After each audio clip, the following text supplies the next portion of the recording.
رسول اللہ وعلی آلہ وصحبہ ومن والا اما بعد۔ باب الرد آپ پڑھ رہے تھے، تو تقریباً اس باب کی مسائل ہم نے حل کر لیے ہیں۔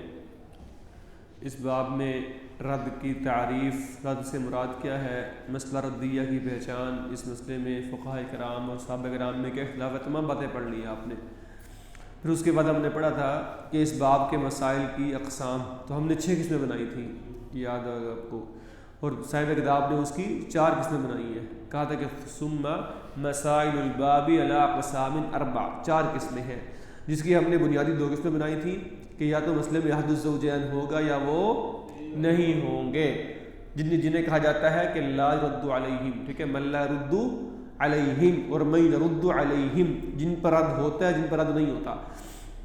تو جو پہلی حالتیں صاحب کتاب نے 2 بیان کی تھی وہ کون سی تھی کہ جن صورتوں میں احد الزوجین نہیں ہے، ٹھیک ہے، جن صورتوں میں صرف من يرد علیہم ہے، جن پر رد ہوتا ہے، تو ان کی 2 حالتیں صاحب کتاب نے بیان کی تھی جو ہم نے پڑھ لی تھی کہ یا تو مسئلے میں صرف ایک جنس ہوگی یا مختلف جنسیں ہوں گی، جن پر رد ہوتا ہے صرف انہی کی احد الزوجین کے نہ ہوتے ہوئے، یا تو ایک جنس ہوگی یا زیادہ جنسیں ہوں گی۔ اگر ایک جنس ہے تو بھائی مسئلہ ان کے عدد رؤوس سے بنتا ہے، سارے مال کو ان پر برابر برابر تقسیم کر دیں بطور عصبہ کے، کہ ان کے عدد رؤوس سے مسئلہ بن جائے گا۔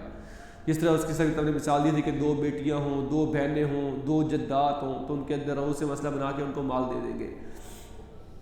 دوسری قسم یہ تھی اس کی اگر مسئلے میں زیادہ جنسیں ہوں، 2 جنسیں ہیں، 3 جنسیں ہیں، 4 ہیں، بنات بھی ہیں، جدات بھی ہیں، ٹھیک ہے، ماں بھی ہے، اس طرح، تو اس میں ہم نے کیا کہا تھا، اس میں بتایا تھا کہ مسئلہ ان کے کل حصوں سے بنتا ہے، مسئلہ ان کے، ٹھیک ہے، ان کے کل سہام سے، مجموعہ سہام سے بنتا ہے۔ ان کا مسئلہ حل کر کے جتنے کل حصے ہوں گے تو اصل مسئلہ کو رد کر دیں گے اس کی طرف، ٹھیک ہے، مسئلے کو رد کر دیتے تھے، تو یہ آپ نے پڑھ لی ہے۔ اب آج صاحب کتاب بیان کر رہے ہیں آخری 2 قسمیں، تیسری اور چوتھی قسم۔ اگر پہلی قسم آپ کو ذہن میں رہے گی، یاد ہوگی، تو یہ قسمیں سمجھنا بھی انتہائی آسان ہے۔ تیسری قسم کے صاحب کتاب کہہ رہے ہیں، وَالثَّالِثُ أَن يَكُونَ مَعَ الْأَوَّلِ مَن لَا يُرَدُّ عَلَيْهِ۔ تیسری قسم یہ ہے کہ پہلی قسم کے ساتھ کون آ جائے، جن پر رد نہیں ہوتا، من لا يرد علیہ آ جائے، یعنی احد الزوجین آ جائے، یعنی پہلی قسم کے ساتھ ہی احد الزوجین آ جائیں، تو یہ بن جائے گی تیسری قسم۔ تو پہلی قسم کیا تھی، ہاں، ایک ہی جنس ہو، احد الزوجین نہ ہو، صرف ایک ہی جنس ہو۔ تو اب اگر ایک ہی جنس ہے، ان لوگ جن پر رد ہوتا ہے ان کی ایک ہی جنس ہے، اور ساتھ کون آ گیا، احد الزوجین بھی، تو اب مسئلہ کیسے حل ہوگا، ٹھیک ہے، کہا کہ فَأَعْتِ فَرَضَ مَن لَا يُرَدُّ عَلَيْهِ، سب سے پہلے اس کو دینا ہے حصہ جن پر رد نہیں ہوتا، احد الزوجین کو دیں گے اس کا حصہ، اور دینا کس سے ہے، من اقل مخارجہ، اس کے اقل ترین مخرج سے دینا، کس سے ہے، یعنی جو اس کا حصہ ہے نا، جو اس مسئلے میں اس کو حصہ مل رہا ہے، ربع مل رہا ہے کہ سمن مل رہا ہے کہ نصف مل رہا ہے، تو اس عدد، اس حصے کو نکالنے کے لیے اقل مخرج کیا ہوتا ہے، مثال کے طور پر اگر زوجہ کا حصہ سمن ہے تو 8 نکالنے کے لیے اقل مخرج کیا ہوگا، سمن نکالنے کے لیے کیا ہوگا، اقل مخرج 8 ہوگا نا، 8 سے سمن نکلے گا، ٹھیک ہے۔ اگر اس کا حصہ ربع ہے تو ربع نکالنے کے لیے اقل ترین مخرج کیا ہوگا، 4 ہوگا، 4 سے ربع نکل آئے گا، تو اس طرح، ٹھیک ہے۔ تو کہا سب سے پہلے جن پر رد نہیں ہوتا احد الزوجین، ان کو ان کا حصہ دیں گے، کس سے دیں گے، اقل مخرج سے۔ یہ لفظ بار بار آئے گا اس باب میں، ان چیزوں، ان قسموں میں، کہ اقل مخرج، تو اس سے مراد کیا ہے، ابھی اچھی طرح اس کو ذہن میں بٹھا لیں، سمجھ لیں کہ احد الزوجین کا حصہ نکالنے کے لیے اقل مخرج جو ان کا حصہ ہے اس کے ہم نام عدد، اس کے ہم نام، اگر سمن ہے ان کا حصہ تو 8، ربع ہے تو 4، نصف ہے تو 2 سے منسا بن جائے گا، تاکہ ان کا حصہ نکلا ہے اس سے۔ تو جب احد الزوجین کو ان کا حصہ دے دیں گے اقل مخرج سے، ٹھیک ہے، جیسے مثال کے طور پر مسئلے میں زوجہ بھی آ جائے اور 7 بنات آ جائیں، بیٹیاں، تو یہاں پر کیا حصہ ہوگا زوجہ کا، 8واں حصہ ہوگا نا، سمن۔ سمن نکالنے کے لیے کیا مخرج ہوگا، اقل 8 سے مسئلہ بنائیں گے، اور پھر بیوی کا حصہ کیا ہوگا، 8 میں سے 1 ہوگا نا، 8 کا سمن کیا ہوگا، اور باقی کیا بچ گیا، 7 بچ گیا نا. اب کیا کرنا ہے, اس باقی کا غور سے سننا ہے. کہا جب احد الزوجین کو ان کا حصہ دے دیا اقل مخرج سے, تو فَإِنِ اسْتَقَامَ الْبَاقِي, اب جو باقی مال ہے وہ آپ نے دیکھنا ہے. اگر وہ اس جنس پر, جن پر رد ہوتا ہے ان کی ایک جنس ہے نا, اگر ان پر پورا تقسیم ہو رہا ہے, برابر تقسیم ہو رہا ہے, ٹھیک ہے, فَإِنِ اسْتَقَامَ الْبَاقِي, اگر باقی مال تقسیم ہو رہا ہے, عَلَى رُؤُوسِ مَن يُرَدُّ عَلَيْهِ, جن پر رد ہوتا ہے ان کے رؤوس پر تقسیم ہو رہا ہے, تو فَبِهَا, تو ٹھیک ہے. پھر کیا ہے, بہترین بات ہے, مسئلہ وہیں پہ ختم ہو جائے گا. ٹھیک ہے کہ آپ نے احد الزوجین کو ان کا حصہ دے دیا, جو باقی مال بچا تھا وہ مَن يُرَدُّ عَلَيْهِم کے اندر راس پر پورا تقسیم ہے, تو یہاں پر کوئی اور مسئلہ حل کرنے کی حاجت ہے نہیں, بس مسئلہ ختم. اس کی مثال دی کَزَوْجٍ وَثَلَاثِ بَنَاتٍ, کَزَوْجٍ وَثَلَاثِ, جیسے کہ زوج اور 3 بیٹیاں. تو ہم مثال حل کر لیتے ہیں کہ بات واضح ہو جائے.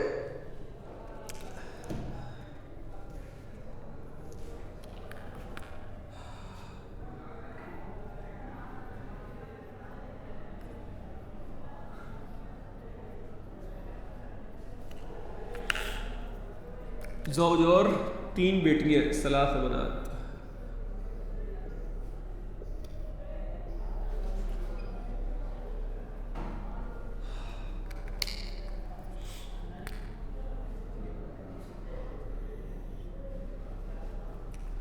پہلے دیکھ لیتے ہیں مسئلہ ردیہ ہے یا نہیں ہے. یہ دیکھیں,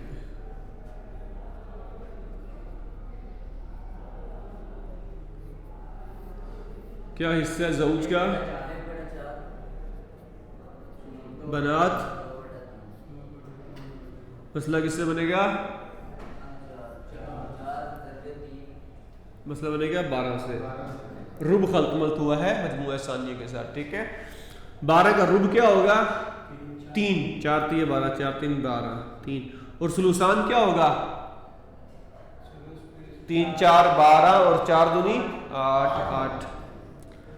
اب دیکھیں 8 اور 3 کتنے ہو گئے, 11.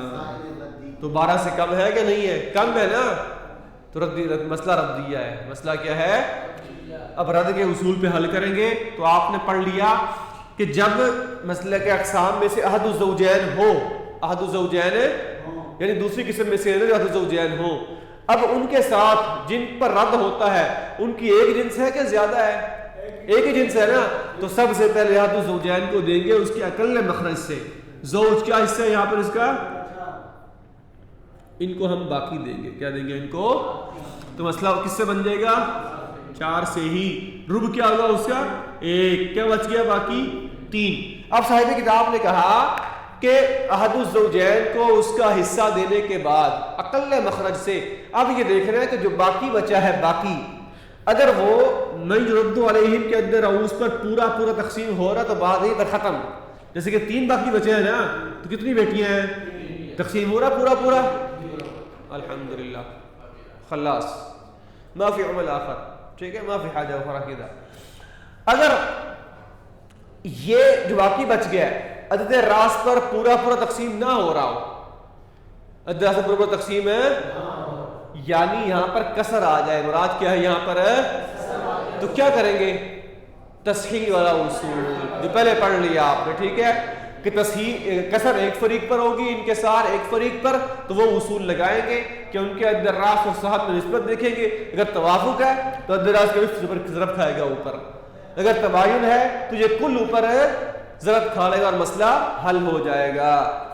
جیسے کہ صاحب کتاب بتا رہے ہیں کہ وَإِن لَمْ يَسْتَقِمْ, وَإِن لَمْ, اور اگر تقسیم نہ ہو رہا ہو, اگر تقسیم ہے برابر تقسیم نہیں ہو رہا, کیا کریں گے, فَضْرِبْ وَفْقَ رُؤُوسِهِمْ فِي مَخْرَجِ فَرَضِ مَنْ لَا يَرَدُّ. کہتے ہیں اگر تقسیم نہیں ہو رہا تو ان کے عدد راس کے وفق کو اوپر ضرب دو, ان کے عدد راس کے وفق کو احد الزوجین کے مخرج میں ضرب دیں گے نا, فرض کے مخرج میں, جس سے مسئلہ بنایا ہے نا. ٹھیک ہے, یعنی اصل مسئلہ میں ضرب دیں گے اس کو جا کر. ان وافق رؤوسهم الباقی, اگر ان کے عدد راس کی باقی مال کے ساتھ نسبت موافقت ہے. کیا نسبت ہے, کزوجن و ست بنات، اس کی مثال کیا ہے؟ زوج اور ست بنات، 6 بیٹیاں.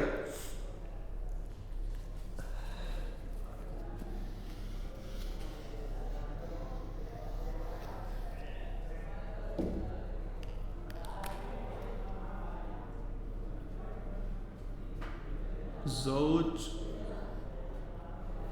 6 بنات.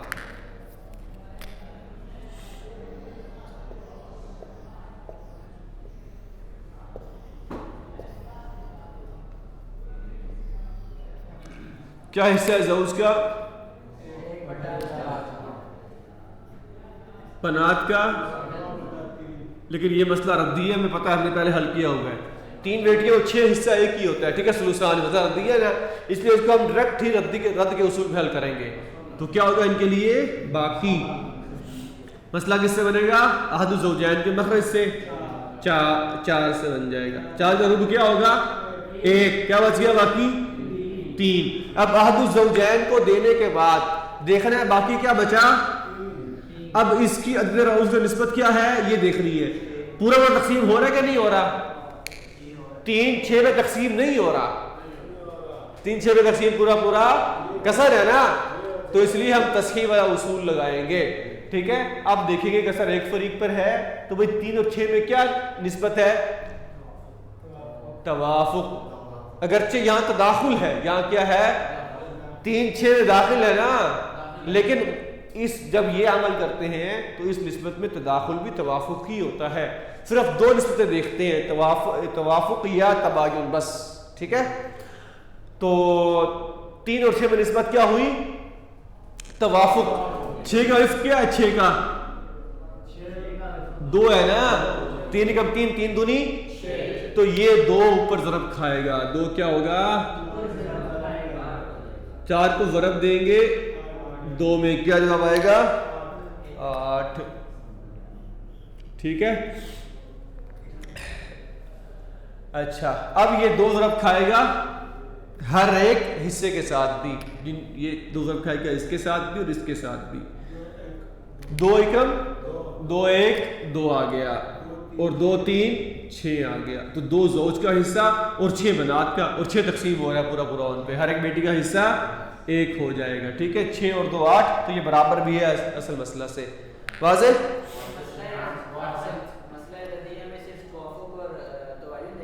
مسئلہ ردیہ کی بات نہیں ہے، یہ ہم تصحیح والا عمل کر رہے ہیں کہ جب تصحیح ایک فریق پر ہو، جب کسر ایک فریق پر ہو، تو جب ان کی نسبت دیکھی جاتی ہے رؤوس اور سہام کی، تو یہاں خالی 2 نسبتیں دیکھتے ہیں، یا توافق یا تباین. ٹھیک ہے، صرف. اب صاحب کتاب کہہ رہے ہیں کہ وَإِلَّا، یعنی اگر عدد رؤوس اور سہام میں نسبت توافق نہ ہو، کون سی نسبت ہوگی پھر؟ تباین ہوگی نا، توافق نہیں تباین ہوگی. کہا وَإِلَّا، اگر نسبت توافق نہ ہو بلکہ تباین ہو تو فَضْرِبْ كُلَّ رَؤُوسِهِمْ، فَضْرِبْ، تو پھر مکمل عدد راس کو ضرب دیں گے فی مخرجی فردی من لا يرد علیہم، من لا يرد علیہ کے فرض کے مخرج میں، جس سے مسئلہ بنایا ہے اس میں. فالمبلغ، تو جو جواب ہوگا وہ کیا ہوگا؟ تصحیح المسئلہ، پورے مسئلے کی تصحیح. مثال کیا ہے؟ کزوج و 5 بنات، زوج اور 5 بیٹیاں، 5 بنات. مسئلہ کر لیتے ہیں. هل في أحد يحل هذا المسألة؟ يا طلاب في أحد؟ تعال يلا يحل. زوج 5 بنات، يلا.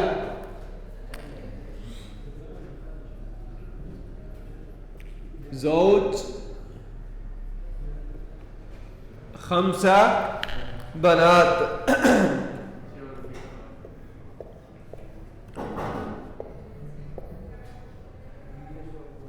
یلا، ما نصیب الزوج، کیا ایسا ہے زوج کا؟ کیا ایسا ہے زوج کا؟ زوج 1/4 ربع، بنات 2/3. لیکن ہم اس کو حل کریں گے رد کے اصول پر ڈائریکٹ. تو کیا دیں گے ان کو؟ مسئلہ کس سے بنے گا؟ احد الزوجین کے اس فرض کے اقل مخرج 4 سے. 4 کا ربع کیا ہوگا؟ کیا بچ گیا باقی؟ 3. اب احد الزوجین کو اس کا حصہ دینے کے بعد دیکھنا ہے کہ باقی کیا بچا. اب یہ عدد راست پر تقسیم ہو رہا ہے کہ نہیں؟ جو میں یرد علیہم ہے، جو باقی بچ گئے ہیں، ان کے عدد راست پر پورا تقسیم ہو رہا ہے کہ نہیں؟ اگر ہو رہا ہوتا تو یہیں پر بات ختم ہو جاتی. اب نہیں ہو رہا تو دیکھنا ہے کہ ان دونوں میں نسبت کیا ہے. توافق تو نہیں ہے؟ نہیں، توافق نہیں، تباین ہے. 3 اور 5 میں کیا نسبت ہے؟ تباین. دونوں تقسیم نہیں ہو رہے دوسرے پر. ٹھیک ہے، جب تباین ہے تو اس میں کل عدد راست کو اوپر ضرب دیتے ہیں اصل مسئلہ میں جا کر. تو 5 ضرب کھائے گا کس میں؟ 4 میں. جواب کیا آئے گا؟ 20. یہ تصحیح ہو جائے گی اپنے مسئلے کی. اب یہ 5 ضرب کھائے گا، نیچے بھی ہر ایک کے ساتھ ضرب کھائے گا.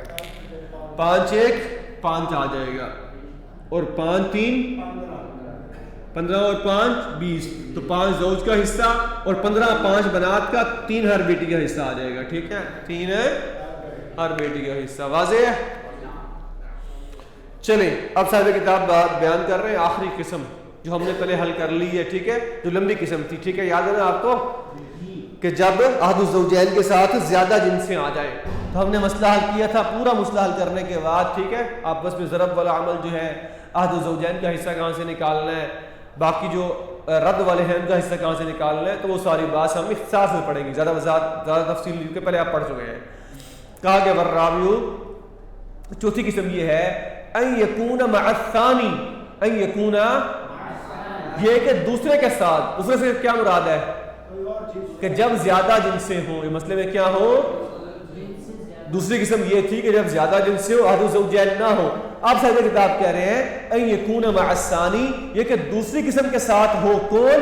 من لا یرد علیہ، جن پر رد نہیں، یعنی احد الزوجین بھی آ جائے. احد الزوجین بھی مسئلے میں، تو یہ چوتھی قسم بنے گی. آپ کیا کریں گے؟ کہتے ہیں فقسم ما بقی من مخرج فرض من لا یرد علیہ علی مسألۃ من یرد علیہ.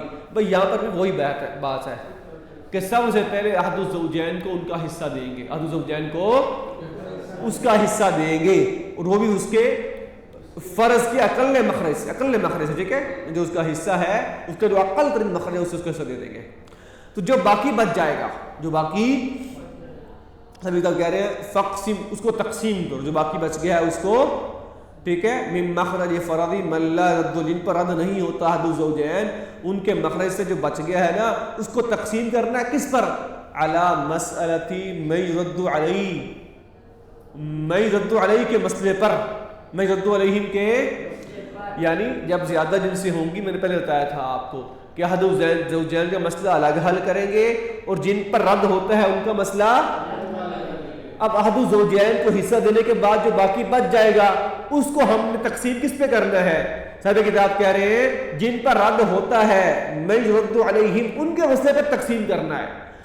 فَإِنِ اسْتَقَامَ، اگر وہ پورا تقسیم ہو جائے، برابر ہو جائے، تو فَبِهَا، بات وہیں پر ختم ہو جائے گی. بہت اچھا ہے، آگے کوئی عمل کرنے کی حاجت ضرورت نہیں ہوگی.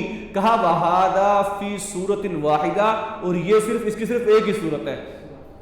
وہ کیا ہے؟ ان یکون للزوجات الربع، کہ جب زوجات کے لیے کیا ہو؟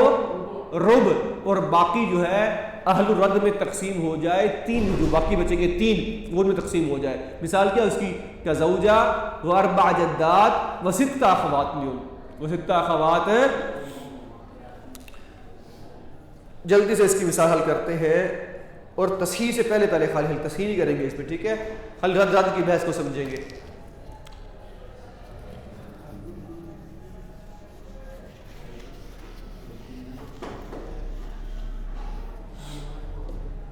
کہا کہ زوجہ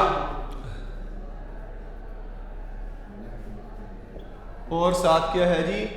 4 جدات. اور کون ہے مسئلے میں؟ 6 اخوات لیوں.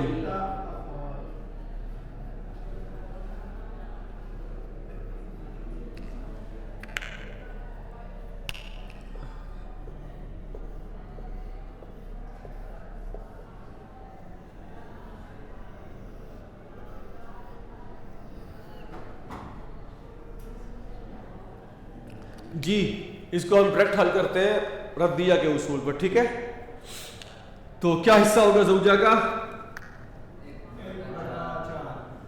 1/4, کیونکہ فرع وارث موجود یہاں پر ہے, اولاد نہیں ہے میت کی, اس لیے اب ان کا حصہ کیا ہے؟ لیکن یہاں ان کو پہلے ہم اسباب بنائیں گے, پہلے احد الزوجین کا مسئلہ حل کریں گے, پھر ان کی باری آئے گی. تو کس سے مسئلہ بنے گا زوجین کا؟ اقل مخرج 4 سے. 4 کا ربع کیا ہوگا؟ 1. کیا بچ گیا باقی؟ 3 بچ گیا باقی. ٹھیک ہے, اب ہم نے ان کا مسئلہ الگ بنانا ہے, اہل الرد کا مسئلہ الگ بنائیں گے. جدات کا حصہ کیا ہے جی؟ 1/6. اخوات لام یہ زیادہ ہے نا, کیا حصہ ہے ان کا؟ ثلث. کیا حصہ ہے ان کا؟ ثلث. یہی فرق ہے باقی اخوات اور اخوات لیوم میں. ٹھیک ہے, اخیافی بہنیں جو ہوتے ہیں ان کا حصہ, اخیافی بھائی ہیں وہ بہنیں, اور ثلث ہی ہوتا ہے اگر زیادہ ہو ایک سے. تو ثلث مسئلہ کس سے بنے گا ان کا؟ 6 خلق و 3 کس کا مسئلہ 6 سے بنے گا. 6 کا ثلث کیا ہوگا؟ 1, اور ثلث کیا ہوگا؟ 2. 3 2 6, 2 × 2. ٹھیک ہے, اب 2 اور 1 کتنے ہو گئے؟ 3. تو یہ مسئلہ رد ہو جائے گا 3 کی طرف. 6 کیا ہو جائے گا؟ رد ہو جائے گا 3 کی طرف. یہ لیں. ٹھیک ہے, مسئلہ ان کا بنا 6 سے, لیکن وہ رد ہو گیا 3 کی طرف. اب صاحب کتاب نے کیا کہا؟ اب صاحب کتاب نے کہا کہ احد الزوجین کو ان کا حصہ دینے کے بعد جو باقی بچ گیا ہے وہ یہ ہے. ٹھیک ہے, باقی بچا نا, اس کو تقسیم کرنا ہے اہل الرد کے مسئلے پر. مسئلہ کیا ہے ان کا؟ اہل الرد کا 3 سے بنا ہے نا, رد ہوگا 3 سے. تقسیم کرنا ہے اہل الرد کے مسئلے پر. اگر پورا تقسیم ہو گیا تو ٹھیک ہے, 3 پر مسئلہ ختم ہو جائے گا. تو یہ بھی 3 ہے اور یہ بھی 3 ہے. گویا کہ ہمیں 3 ہی چاہیے تھا نا, تو مسئلہ 3 سے بنا, ہمارے پاس باقی 3 ہی ہے, تو بات پوری ہو گئی. اگر یہاں پر 3 یعنی یہاں کچھ اور عدد ہوتا, یہاں کچھ اور, تو پھر ہم آگے عمل کرتے. تو اس لیے یہاں پر ہمیں 3 ہی چاہیے تھا, اور ہمارے پاس باقی بھی 3 ہی بچے ہیں, تو مسئلہ حل ہو گیا. ٹھیک ہے, ہاں ان کو یہی 3 سے ملے گا. 3 باقی بچے ہیں نا, 4 میں سے 1 دے دیا زوجہ کو, کتنے باقی بچ گئے؟ 3. 3 میں سے 1 جدات کا اور 2 اخوات لیوم کے ہیں. پھر آگے ان کو تصحیح کریں گے تو تقسیم ہو جائے گا. واضح ہو گیا؟ کہتے ہیں وَإِن لَمْ يَسْتَقِمْ, وَإِن لَمْ یعنی یہ جو باقی بچ گیا ہے, اگر اہل الرد کے اصل مسئلے پر تقسیم نہ ہو رہا پورا عدد, کچھ اور عدد ہو, تو کیا کریں گے؟ جو پہلے میں نے اصول بتایا تھا آپ کو. ٹھیک ہے, دونوں کے مسئلے بنا کر ان کی آپس میں ضرب نسبت دیکھ کر توافق کا تباین و ضرب کھاتے ہیں آپس میں. ٹھیک ہے,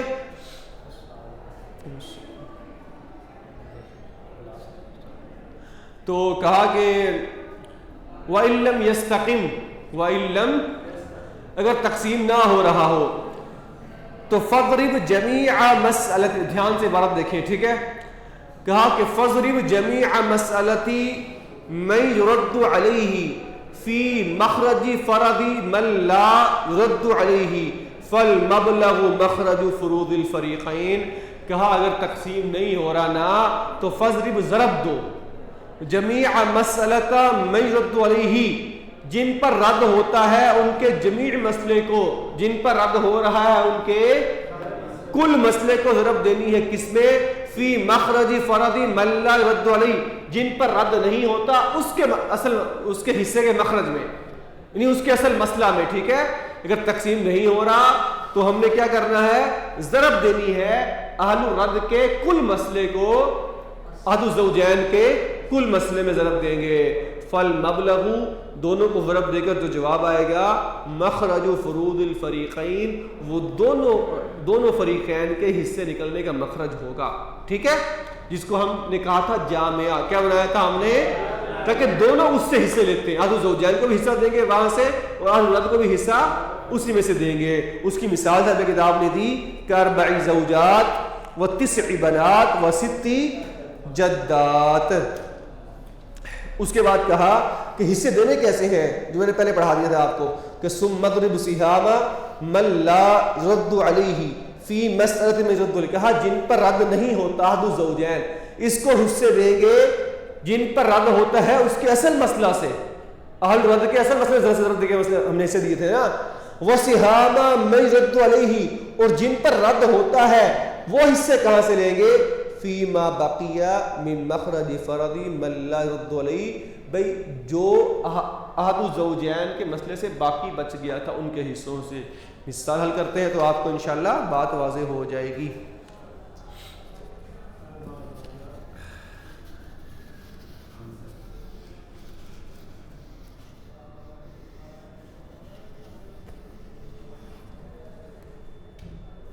اربع زوجات،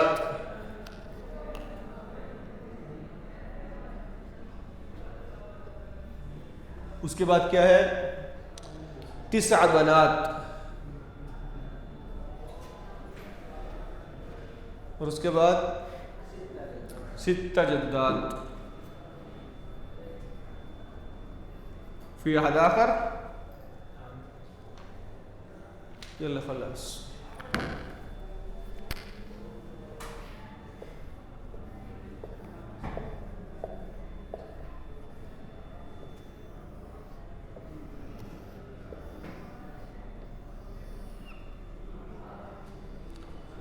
جی اس کو ہم ڈائریکٹ حل کرتے ہیں رد کے اصول پر. ٹھیک ہے، تو سب سے پہلے ہم کیا کریں گے؟ احد الزوجین کا ان کا حصہ دیں گے. کیا حصہ زوجات کا یہاں پر؟ کیوں؟ فرع وارث بنات موجود ہے. ٹھیک ہے، 8، ان سب کو ہم باقی دیں گے. ٹھیک ہے، مسئلہ کس سے بنے گا؟ اقل مخرج 8 سے، 8 کا سمن 1 ہو جائے گا. کیا بچ گیا؟ باقی 7 بچ گیا. ٹھیک ہے، اللہ اکبر. اب ہم مسئلہ حل کریں گے اہل الرد کا. ٹھیک ہے، الگ مسئلہ بنائیں گے ان کا، پھر دیکھیں گے ہم کیا حصہ بنات کا؟ ثلثان. اور جدات کا حصہ؟ مسئلہ کس سے بنے گا ان کا؟ 6 سے بنے گا مسئلہ. 6 کا ثلثان کیا ہوگا؟ 3 2 6 2 2 4، 3 دونی 6 اور 2 دونی 4. اور سدس کیا ہوگا؟ 1. 4 اور 1 کیا ہو گیا؟ 5. تو گویا کہ یہ مسئلہ رد ہو گیا 5 کی طرف. مسئلہ رد ہو گیا. اب مسئلے دونوں حل ہو گئے. ٹھیک ہے، اب ہم نے دیکھنا ہے کہ جو اہل الرد کا اصل مسئلہ ہے وہ کیا ہے، اور جو باقی بچا ہے احد الزوجین کو دے کر وہ کیا ہے؟ 7. صاحب کتاب نے کہا تھا کہ جو باقی بچے گا اس کو تقسیم کریں گے. ٹھیک ہے، اہل رد کے اصل مسئلے اگر تقسیم ہو گیا تو ٹھیک ہے، نہ ہوا پھر عمل کریں گے. تو یہاں پر تقسیم نہیں ہو رہا، یہاں پر تقسیم 7-5 میں تقسیم ہے نہیں ہو رہا نا. تو یہاں ہم نے آگے عمل کرنا ہے. اور وہ کون سا عمل ہے؟ صاحب کتاب نے اگر تقسیم نہ ہو رہا ہو تو کہا کہ جو اہل رد کا اصل مسئلہ، جو اہل رد کا کل مسئلہ ہے، ٹھیک ہے، کہا کہ فضرب جمیع مسئلۃ من يرد علیہ. بھئی جو اہل رد ہے، جو ان کا کل مسئلہ ہے، اس کو ضرب دیں گے احد الزوجین کے کل مسئلہ میں. واضح ہے؟ ان میں نسبت کیا ہے؟ 5 اور 7 میں تباین ہے نا. میں نے بتایا تھا جب تباین ہوگی تو یہ کل اس کل میں ضرب کھائے گا. اگر توافق ہوتی پھر فقط ضرب کھاتا. ٹھیک ہے، تو 5 ضرب کھائے گا کس میں؟ 8 میں. جواب کیا آ جائے گا؟ 40. یہ 40 کیا ہوگا؟ جامعہ.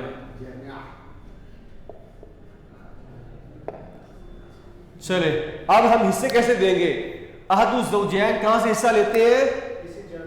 اہل الرد کے مسئلے میں ضرب کھا کے. ٹھیک ہے، یہاں پر ضرب کھائیں گے 1 ضرب 5. اور جو اہل الرد ہے وہ کہاں سے لیں گے حصہ؟ وہ ما باقی میں ضرب کھا کر. یہ پڑھا ہے آپ نے. ٹھیک ہے، اور یہ ایک بھی ضرب یہیں پر کھائے گا. تو 4 ضرب 7 کیا ہو جائے گا؟ اور 1 ضرب 7 کیا ہو جائے گا؟ 7. اب جمع کر لیں. 28 اور 5 کو جمع کرے کیا ہو گیا؟ 33 ہو گیا نا. 33 اور 7 برابر آ گیا. ٹھیک ہے، تو یہ آپ کا مسئلہ حل ہو گیا، مسئلہ ردیہ. والحمدللہ علی ذالک. آگے صاحب کتاب نے کہا وَإِنِ انْكَسَرَ عَلَى الْبَعْضِ وَإِنِ انْكَسَرَ، کہا اگر بعض فریقین پہ کسر آ جائے، کیا آ جائے؟ فَتَصْحِيحُ الْمَسَائِلِ بِالْأُصُولِ الْمَذْكُورَةِ، تو تصحیح کرنی ہے جو ہم نے پہلے ذکر کیے تھے مسائل انہی کے ساتھ. تصحیح کے مسائل پہلے ہم نے بتا دیے، پڑھا دیے، جو آپ نے بھول چکے ہوں گے، کہا انہی سے تصحیح کرنی ہے، ٹھیک ہے؟ چلے هذا هو المرام والله اعلم بحقیقت الکلام. هذا وصلی اللہ وسلم علی نبینا محمد وآلہ وصحبہ.